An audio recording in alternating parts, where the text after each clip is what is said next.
Hello बच्चा भाई, welcome to my YouTube channel. मैं कैलाश शर्मा आज आप लोगों के लिए ज्योमेट्रिकल ऑप्टिक्स के 10 one of the most relevant PYQs लेके आया हूं बच्चों।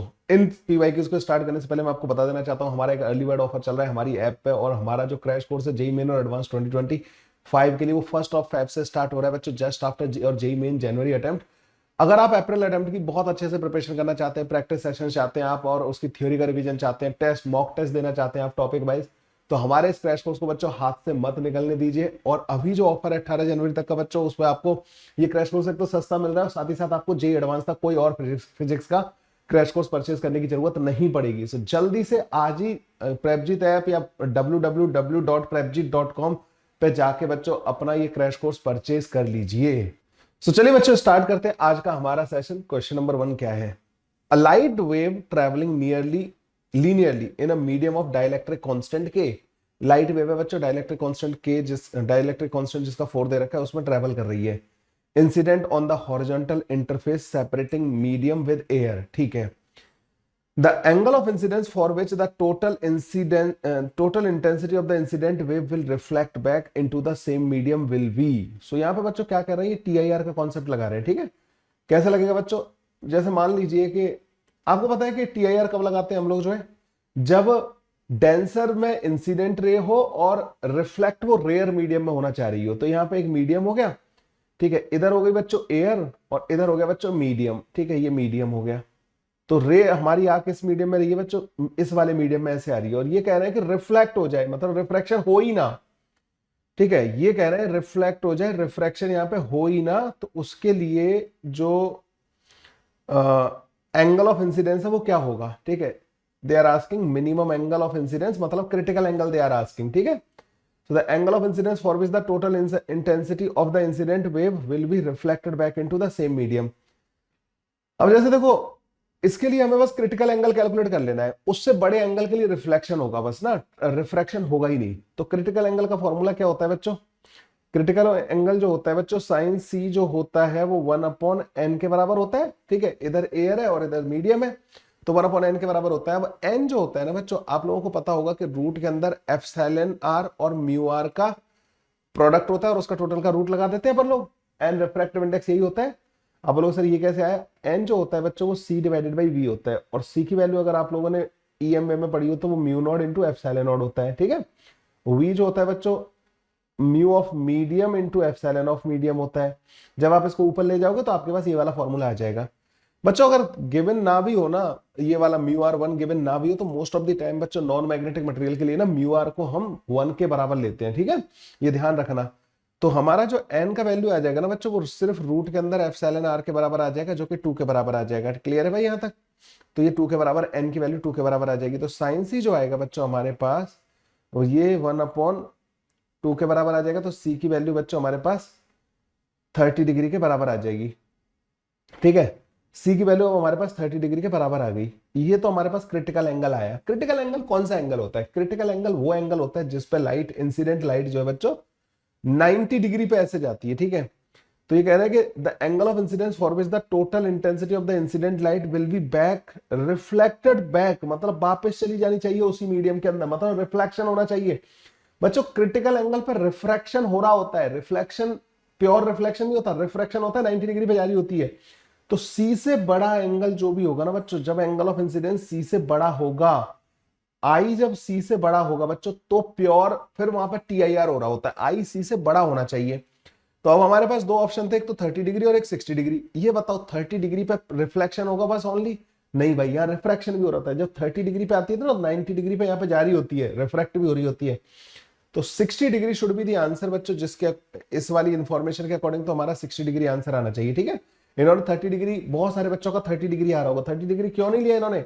30 डिग्री पर रिफ्लेक्शन, क्रिटिकल एंगल बच्चों वो एंगल होता है जिस पर रिफ्रैक्शन 90 डिग्री पे होता है।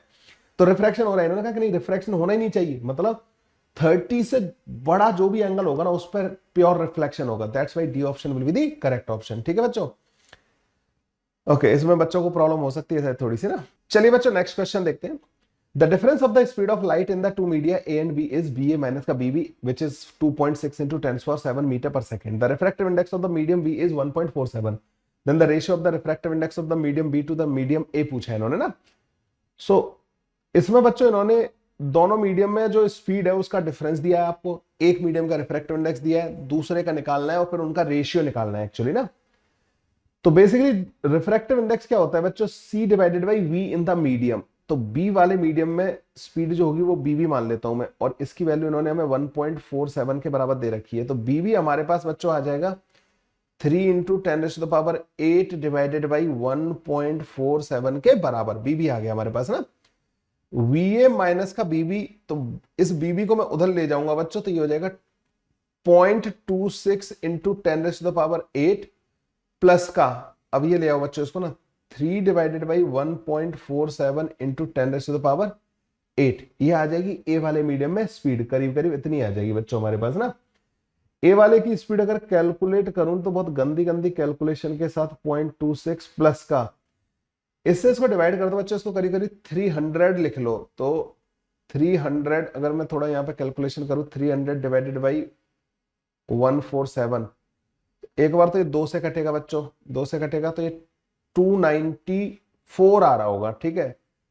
फिर यहाँ 60 बचेगा है ना, तो 2.0, यहाँ पे 600 आ जाएगा, फिर ये करीब करीब 4 बार कटेगा है ना, ये आ रहा होगा बच्चों हमारे पास ना। तो इसकी वैल्यू आ जाए दिस इंटू 10⁸ आ रहा होगा।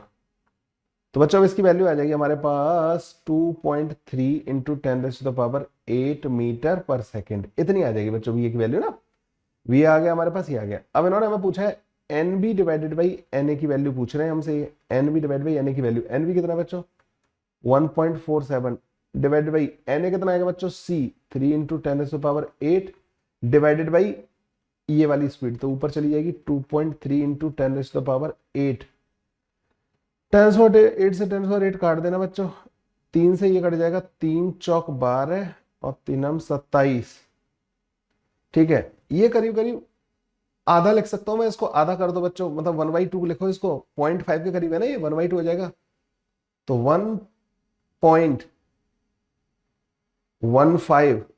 1.15 के करीब आ जाएगा, थोड़ा छोटा आएगा इससे 1.15 से, तो मुझे लग रहा है 1.13, ये वाला आंसर आ जाना चाहिए, सी ऑप्शन, ठीक है। यही सबसे क्लोज ऑप्शन है। क्लियर है बच्चों, यहां तक कैलकुलेशन थी बस, और कुछ नहीं था। कंसिडर लाइट रे travelling in air in is incident into a medium of refractive index √2n, ठीक है। कंसिडर अ लाइट रे, ठीक है। The incidence angle is twice that of the refracting angle, refracting angle का डबल है बच्चों incident angle. The angle of incidence will be 2n, पता नहीं ये 2n क्यों लिखा है, ठीक है। चलो करते हैं अपन इसको, सॉल्व करते हैं। तो ये कह रहा है कि एंगल ऑफ इंसिडेंस जो है आई जो है वो 2r के बराबर दे रखा है, ठीक है। और एयर में आई थी और मीडियम इस वाले मीडियम में जा रही है, तो हम लिखेंगे sine I equal to root के अंदर 2n साइन r, ऐसे लिख देंगे अपन इसको, है ना। Sine I equal to root के अंदर 2n इंटू साइन r, आई की वैल्यू बच्चे यहाँ पे 2r रख दो, तो ये आ जाएगा 2 cos r। अच्छा एंगल ऑफ इंसिडेंस पूछ रहे हैं, तो r की जगह पे एक काम करना, i/2 रख देना, तो ये आ जाएगा 2 sine i/2 into cos i/2 equal to root के अंदर 2n sign i/2, sign i/2 से साइन i/2 काट देना, cos i/2 equal to root के अंदर n डिवाइडेड बाई 2, तो i जो आ जाएगा ना बच्चों 2 cos इनवर्स रूट के अंदर n डिवाइडेड बाई 2 के बराबर आ जाएगा, ठीक है। ये आ रहा होगा बच्चों हमारा आंसर ना इस वाले क्वेश्चन का। i की वैल्यू 2 cos इनवर्स रूट के अंदर n/2, इजी था, ऐसा कुछ ज्यादा मतलब इसमें कुछ तोप नहीं था, ठीक है। अगले क्वेश्चन पे आते हैं बच्चों। A convex lens has a power p, it is cut into 2 halves along its principal axis, ठीक है। Further one piece out of the 2 halves is cut into 2 halves perpendicular to the principal axis as shown in the figure, choose the incorrect option for the reported pieces। पहले आपने इसको ऐसे cut किया है ना, यहां से ऊपर वाला और ये नीचे वाला हाफ अलग कर दिया, अब आपने इसको ऐसे और कट मार दिया, तो ये 2 लेंस बनेंगे, ठीक है। अब ये कह रहे हैं चूज द इनकरेक्ट। अच्छा इसकी पावर बच्चों p के बराबर थी, तो नीचे वाले की पावर तो बच्चों अभी भी p के बराबर रहेगी, लेंस 1 की पावर तो अभी भी p के बराबर रहेगी, पावर ऑफ द L1, उसकी पावर थोड़ी बदल जाएगी, वो तो जैसे पहले काम कर रहा था वैसे ही करेगा। इनकी पावर, इसकी पावर प्लस इसकी पावर, दोनों की पावर मिला के पी के बराबर होनी चाहिए, मतलब इसकी पावर p/2 हो जाएगी, इसकी पावर भी p/2 हो जाएगी। तो L2 की पावर बच्चों p/2 होगी और L3 की पावर भी बच्चों p/2 होगी। लेकिन हमें इनकरेक्ट पूछा है तो आंसर हमारा ए होगा। ठीक है, करेक्ट नहीं पूछा है इन्होंने, इनकरेक्ट वाला पूछा है। देखो यहाँ पे पढ़ो इसको, इनकरेक्ट वाला पूछा है इन्होंने। अगले क्वेश्चन पे आ जाते हैं बच्चों। The refractive angle of the prism is A and the refractive index of the material of the prism is cot a/2। ठीक है, तो रिफ्रैक्टिव एंगल जो प्रिज्म का है बच्चों वो ए दे रखा है, और refractive index of the material of the prism इतनी दे रखी है। The angle of minimum deviation will be, delta minimum आप लोगों से ही पूछ रहे हैं बच्चों। ठीक है, आपको पता होगा कि डेल्टा मिनिमम जब आता है ना, डेल्टा मिनिमम जब होता है तो उस टाइम पे R1 is equal to R2 is equal to a/2 के बराबर होता है। ठीक है, डेल्टा मिनिमम के टाइम पे R1 R2 a/2 के बराबर होते हैं। और डेल्टा मिनिमम की जो वैल्यू होती है बच्चों वो 2i माइनस का a के बराबर होती है। ठीक है, 2i माइनस का a के बराबर होती है। अब यहाँ पे बच्चों एक प्रिज्म बना लेते हैं। सो मान लीजिए बच्चों ये ऐसे करके आई लाइट, फिर ऐसे गई, फिर ऐसे निकल गई। ठीक है,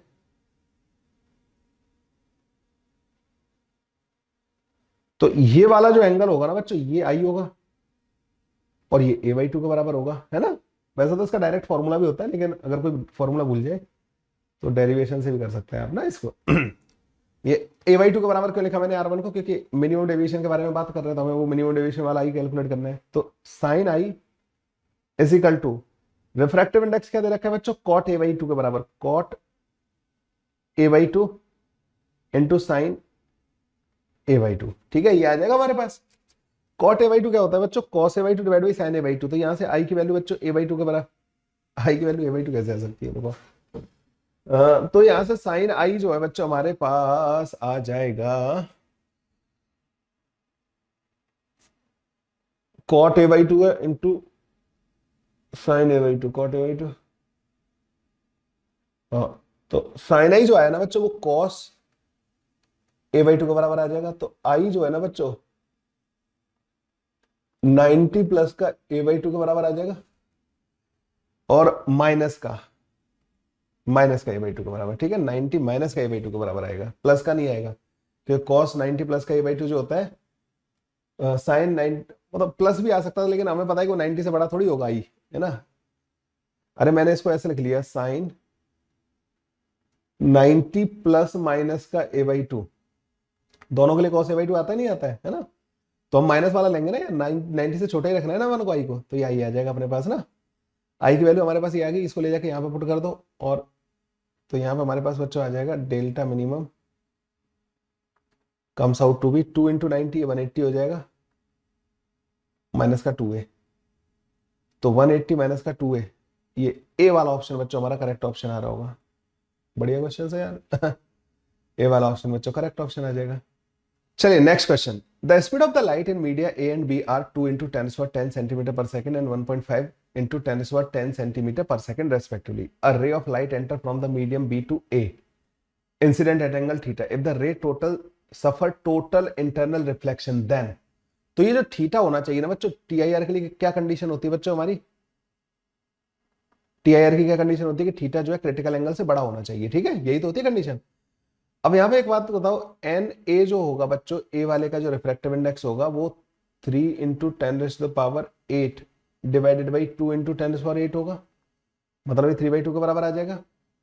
एन ऑफ बी वाला जो होगा वो 3 इंटू 10⁸ डिवाइडेड बाई 3/2 इंटू 10⁸ होगा, मतलब ये 2 के बराबर आ जाएगा। तो दोनों का रिफ्रैक्टिव इंडेक्स आ गया बच्चों। टीआईआर कब होता है, जब डेंसर मीडियम से आ रही हो और रेयर मीडियम में जा रही हो। ठीक है, तो साइन थीटा जो है बड़ा होना चाहिए साइन सी से, और साइन सी की वैल्यू आपको पता होगी, साइन सी जो होता है वो रेयर मीडियम का refractive index divide by denser का होता है।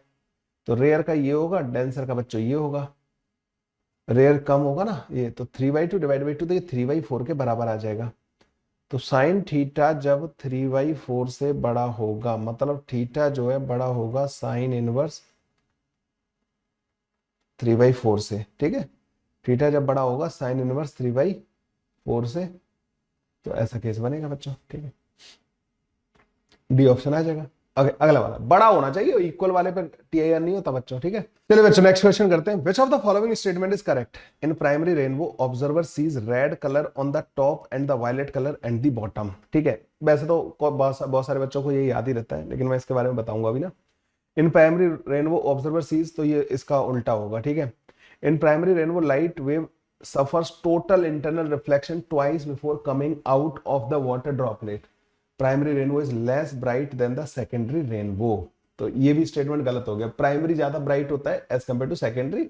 और ये बच्चों पता नहीं इसमें एक कॉन्सेप्ट टीआईआर बोलते हैं, टीआईआर वाली कहानी थोड़ी मतलब कॉन्ट्रोडिक्टरी रहती है इसमें, ठीक है। देखो यहाँ पे होता क्या है बच्चों, जैसे मान लो लाइट यहाँ पे इंसिडेंट हुई, ठीक है, ऐसे लाइट आई इस वाटर ड्रॉपलेट के अंदर, ठीक है, यहाँ पे आई व्हाइट लाइट आई। अब इसका क्या हो जाएगा बच्चों, यहाँ पे रिफ्रैक्शन जो होगा तो कलर की स्प्लिटिंग हो जाएगी, जिसका रेड कलर जो होता है ना, तुम्हें पता होगा कि कॉचीज इक्वेशन से रिफ्रैक्टिव इंडेक्स ए प्लस का B divide by lambda square इस तरीके से दिया जाता है। रेड कलर की वेवलेंथ बच्चों सबसे ज्यादा होती है, तो उसका रिफ्रैक्टिव इंडेक्स सबसे कम होगा, तो उसका डेविएशन बच्चों सबसे कम होगा। तो रेड वाला जो कलर होगा ना बच्चों, वो ऐसे जाएगा, डेविएट तो होगा लेकिन कम डेविएट होगा। और जो वायलेट कलर होगा ना बच्चों, वायलेट कलर में मेरे पास यही ऑप्शन है, ठीक है, तो वायलेट कलर बच्चों ज्यादा ज्यादा डेविएट होगा, ठीक है। अब यहां से वायलेट कलर ऐसे निकल जाएगा और ऐसे बाहर निकल जाएगा, थोड़ा दिख नहीं रहा होगा क्योंकि कलर मुझे उस तरीके की यूज करना है। रेड वाला कलर क्या करेगा, रेड वाला कलर ऐसे आएगा और ऐसे बाहर निकल जाएगा। तो आप ये देख रहे हो, जब आप नीचे से देख रहे होगे तो कौन सा वाला कलर का क्या एंगल होगा, ऑब्वियस बात है वायलेट कलर का एंगल कम होगा, रेड कलर का एंगल ज्यादा होगा। तो रेड कलर आपको ऊपर दिखाई देगा और वायलेट कलर बच्चों यहाँ, ये कुछ 42 डिग्री होता है और ये 40 डिग्री होता है, ठीक है, कुछ इस तरीके से होता है। तो रेड कलर ऊपर दिखाई देगा बच्चों, वायलेट कलर नीचे दिखाई देगा। एक बार रिफ्लेक्शन होता है ना, अब इसको टीआईआर बोल देते हैं ये लोग ना, टीआईआर वाली कहानी। अब देखो ये भी यूज कर रहे हैं टीआईआर। वो पहली बात तो ड्रॉप के अंदर यहाँ पे टीआईआर हो ही नहीं सकता, अगर कोई रे बाहर से एंटर कर रही है तो उसका टीआईआर नहीं हो सकता। हाँ कुछ पार्ट इसका रिफ्रैक्ट भी होगा यहाँ पे, ठीक है। अब पता नहीं क्या इन्होंने टीआईआर नहीं, मतलब इंटरनल रिफ्लेक्शन होता है यहाँ पे ना, ये बोलना चाहिए इनको ना। अच्छा सेकेंडरी कब बनता है बच्चों, सेकेंडरी के लिए यहाँ पे एक और बार रिफ्लेक्शन होता है, तो सेकेंडरी में कुछ एनर्जी का लॉस यहाँ पे भी हो जाता है, इसलिए सेकेंडरी लेस ब्राइट होता है। सेकेंडरी में कलर फ्लिप कर जाते हैं। अब जैसे प्राइमरी में बच्चों रेड कलर ऊपर है, वायलेट कलर नीचे है, सेकेंडरी में रेड कलर नीचे आ जाएगा और वायलेट कलर ऊपर चला जाएगा, ठीक है। तो in primary rainbow observer sees red colour on the top and the violet colour and the bottom, ये सही हो जाएगा। Primary rainbow observer sees violet colour, ये गलत हो जाएगा। Primary rainbow light wave suffer total internal reflection twice. पहले तो इस चीज को पता नहीं क्यों यूज करते हैं, ठीक है, इंटरनल रिफ्लेक्शन बोलना चाहिए इनको ना, internal reflection twice. Primary rainbow is less bright than the secondary rainbow, ये भी गलत हो जाएगा, ठीक है। और दो बार तो सेकेंडरी में होता है। क्लियर है भाई, ए ऑप्शन बच्चों इसका करेक्ट ऑप्शन आ जाएगा। मैंने तुम्हें थोड़ा सा इसका आइडिया भी दे दिया। वैसे तो रेनबो से रिलेटेड क्वेश्चन ठीक है, अगर पूछ ले तो तुम कर पाओगे। चलिए बच्चों नेक्स्ट क्वेश्चन पे आते हैं। Time taken by the light to travel in the two different material A and B of the refractive index mu A and mu B of same thickness T1 and T2 respectively is this of same thickness is T1 and T2 respectively. T2 minus का T1 बच्चों में इतना दे रखा है and the ratio of the mu and mu B अपन को इतना दे रखा है। Then the thickness of the material in metre is, thickness के बारे में बात कर रहे हैं, तो यहीं पे सॉल्यूशन स्टार्ट करें। मुझे लग रहा है इसमें कैलकुलेशन ज्यादा जाएगी। तो D divided by B B minus का D divided by B A, ये बच्चों हमें 5 इंटू 10⁻⁻10 के बराबर इन्होंने दिया है, ठीक है। ओके आंसर जो दे रखे हैं ना बच्चों, वो बीबी के टर्म्स में दे रखे हैं या बी ए के टर्म्स में दे रखे हैं, ठीक है। यहाँ पे तो कुछ दे ही नहीं रखा। ओके बीबी या बी ए के टर्म्स में आंसर होंगे।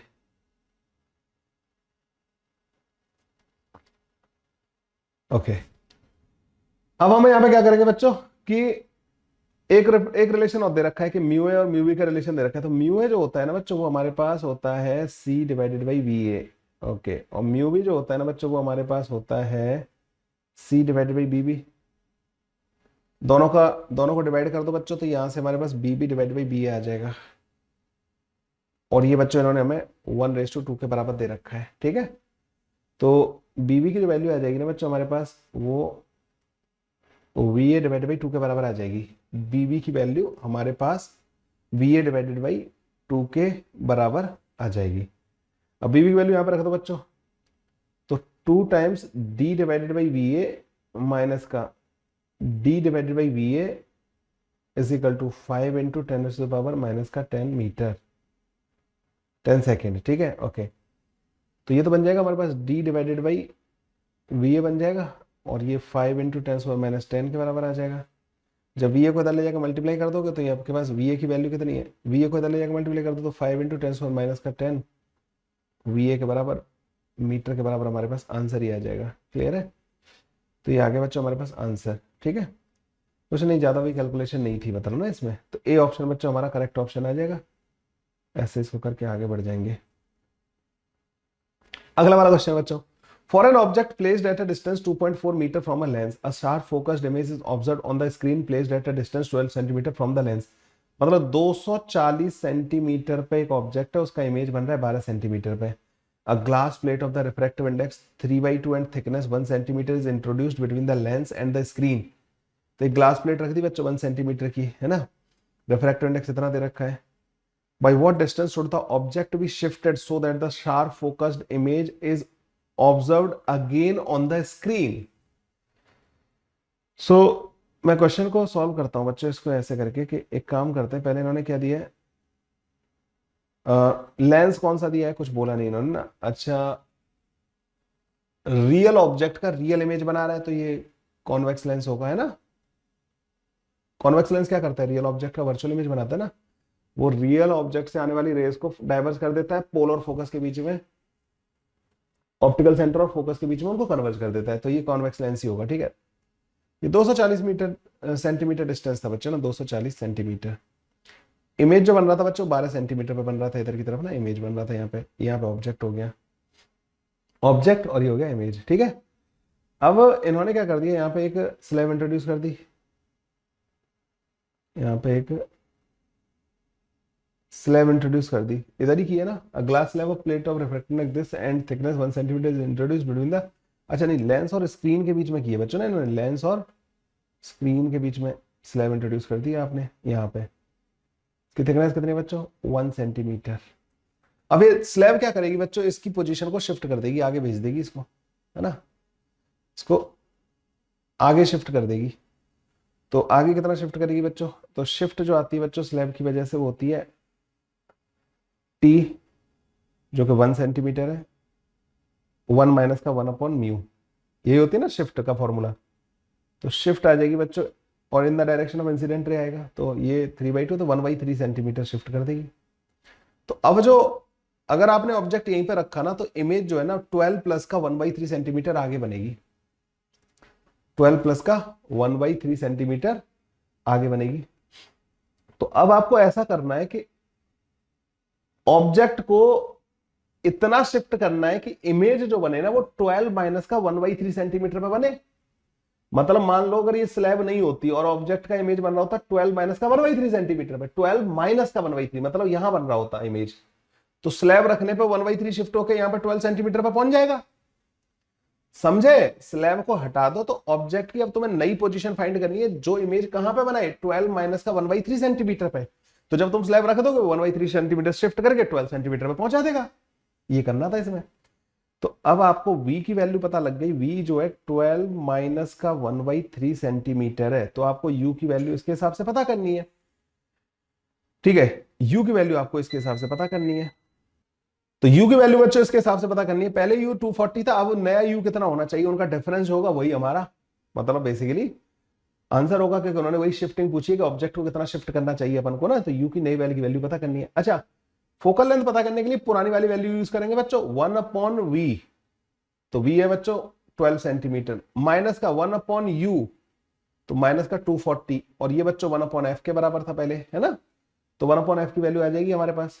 तो 1/f की वैल्यू यहां से कितनी आ रही होगी, 1/f की वैल्यू अगर आप यहां पे 240 एलसीएम ले लेते हो, 20 और 21 डिवाइडेड बाई दिस आ रही होगी 1/f की वैल्यू, ठीक है। तो नया वाला u जो आएगा उसको u डैश बोल दो, नया वाला v जो है ये v डैश है, ठीक है। अब लिखो बच्चों 1/v डैश, v डैश कितना आ जाएगा 36, तो इसको लिख लेना 35 डिवाइडेड बाई 3, ठीक है, माइनस का 1/, माइनस एक्स, मान लो एक्स डिस्टेंस पर रख रहे हो आप ऑब्जेक्ट को, ठीक है। This should be equal to 21 divided by 240। ये आ जाएगा इस तरीके से। 12×36 माइनस का ये सही लिखा है मैंने, ओके ये सब सही लिखा है। तो 1/x को इधर रखो बच्चों, बाद बाकी उधर दूसरी तरफ ले जाओ। तो 1/x इज इक्वल टू 21, उसको अगर मैं 3 से डिवाइड कर दूं तो 7 डिवाइडेड बाई 80 आ जाएगा। 7 डिवाइड बाई 80 माइनस का 3 डिवाइडेड बाई 35 आ जाएगा, ठीक है। इसको सॉल्व करो बच्चों, यहाँ पे 7 इंटू 5 इंटू 16, ये आ रहा होगा एलसीएम इसका, ठीक है।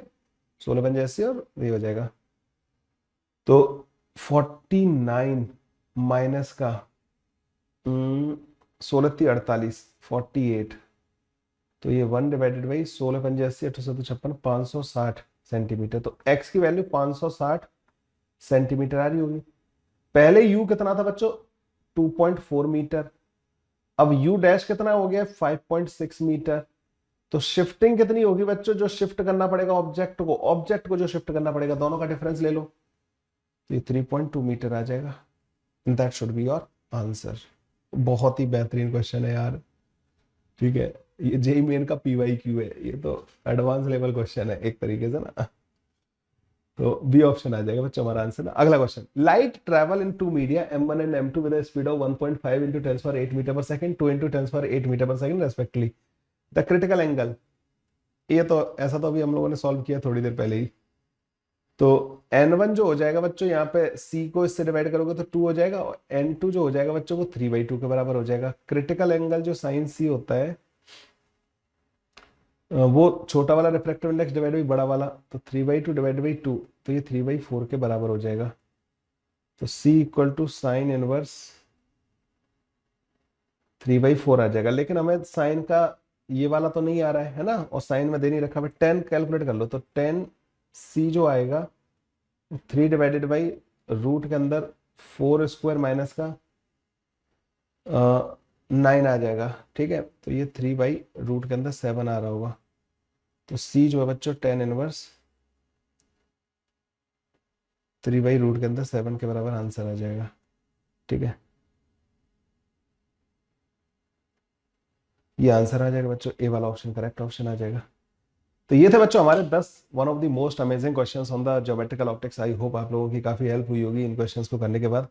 ऐसे ही और बेहतरीन क्वेश्चंस के लिए बच्चों हमारे साथ जुड़े रहिए। सेशन अगर पसंद आया तो लाइक शेयर सब्सक्राइब करना मत भूलिएगा। अपने दोस्तों के साथ शेयर करिए, खुद प्रिपेयर करिए, दूसरों को भी प्रिपेयर करने दीजिए और आगे बढ़ते रहिए। चलिए बच्चों, मिलते हैं नेक्स्ट वीडियो में, तब तक के लिए bye bye, take care, thank you.